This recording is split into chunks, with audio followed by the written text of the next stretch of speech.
Hi, my name is Lane, and this is the front end for the project that my team is working on that we called Multi-Store. So on the landing page, you can see a grid layout of cards, and each card is going to have an image of the item, a name, the part number, or in this case, is the ID from the database, a price, a quantity that's in stock, and an add to cart button. And on the left side, you can see a filter that sorts by max price, category, and ascending and descending price. So if we want to look for women's clothes under $30 in descending price, and we apply that filter, we'll see all of the items that fit that filter in descending price. And we can go and reset the filter if we want to see all the items again. If we click on any of these items, it'll take us to its page where you can see more of the item, its description, when the item was updated, its category, and on the right you can see an add to cart button, the number in stock, and its price. The add to cart button doesn't work right now because we're not logged in, so let's go log in.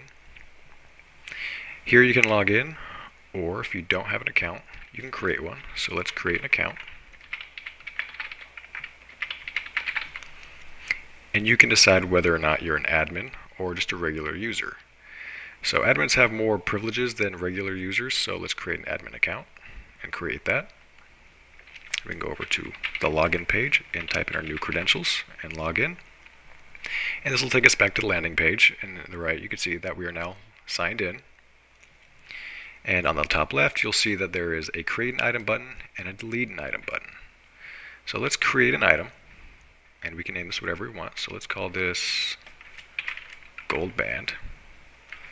Give it a price of 99.99. We have 3 of these in stock. I'm going to call this a gold band. As a description, it's going to go into jewelry, and the image is going to be the URL, and it'll show you here on the right a preview of your posting before you post it. So this looks good to me. So let's go ahead and add an item, and it'll tell you that it's been added. Take you back to the landing page, and if we scroll down, we'll see that the item's been added. But let's say we made a mistake. We can actually go to the item page and hit edit, and it'll save all the information that we just created. And let's say I want to update the price to $130.99. You'll see it updates the card here on the right as well. And if we hit update item, it'll take us back to the page of the item with the updated price. Or if we did something and we just don't want to have this item posted, we can delete the item. And we can confirm delete. It'll tell us it's been deleted, take us back to the landing page, and we can scroll down and see our item's been deleted. Now let's say there are 100 plus items here, and you don't want to scroll through these, or you don't know the filters, but you do know the ID. So let's say we want to delete this backpack, has an ID of 1. We can go to the delete an item button up here, click that, and it'll tell us if we want to delete an item, just input the item ID. So I want to delete the first ID, and when I do that, you'll see it's no longer there. And we also have this cart, and it is empty. How sad. So if we go back to the home page and we hit add to cart, let's add a jacket and a blue shirt, and let's say I want to add a ring. You can also go to each individual page and use the add to cart button here. And when you do that, you can go back to your cart and you'll see your cart's reflecting what you've added to it. Now let's say I don't want one of these items, or I accidentally added one. I can now hit remove item, and it'll remove it from our cart. And on the right side, it'll reflect the new total before you check out. And if you were to be in a hurry and you don't want to accidentally check out with items you don't need, you hit log out. This will take you back to the landing page. You are no longer logged in.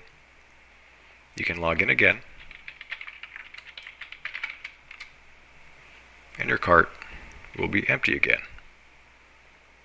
And that is the front end for our app that we're calling Multi-Store. Hello. Right now, I'm going to do a full stack trace of our project.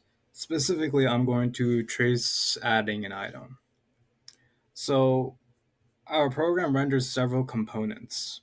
One of the components is a button on the header component, which will take us to the add form page. The page has several forms which we can fill, and when we click the submit button, it sends an API request to the backend. It'll be a post request.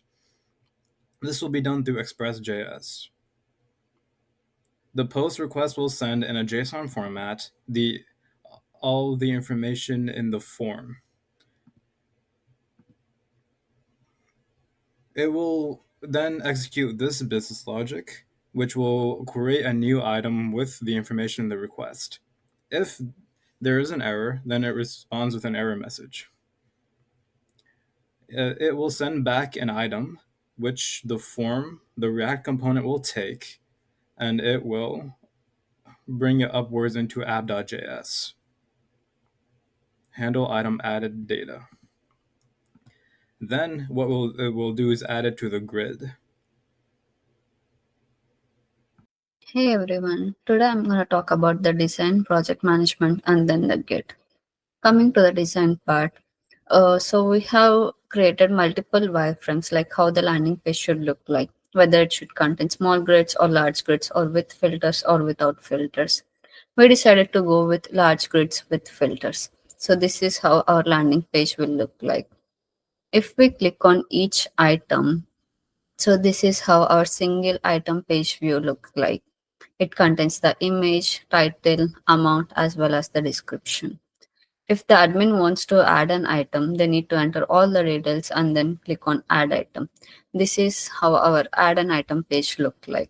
This will be reflected both in the front end as well as in the back end.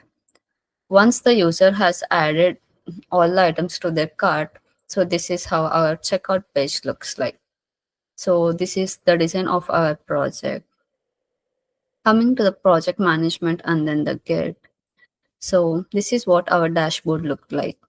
So in the beginning of the day, we used to write all the tasks what need to be completed in that day. And then we used to assign ourselves some tasks. While working on them, we'll be moving them to the in progress state so that we can start working on them. Once we are done with it, we used to do commits as well as the pull requests, and we'll be moving to the testing phase. The other person will review those changes. Once everything is done correctly, they will merge it to the main branch to avoid the merge conflicts. Then later it will be moved to the complete state. So if we look at our commits, there will be multiple commits which has clear statements, and then we have branches, multiple branches as well. So coming to the development insights, so we used GitHub projects to assign issues and track the progress.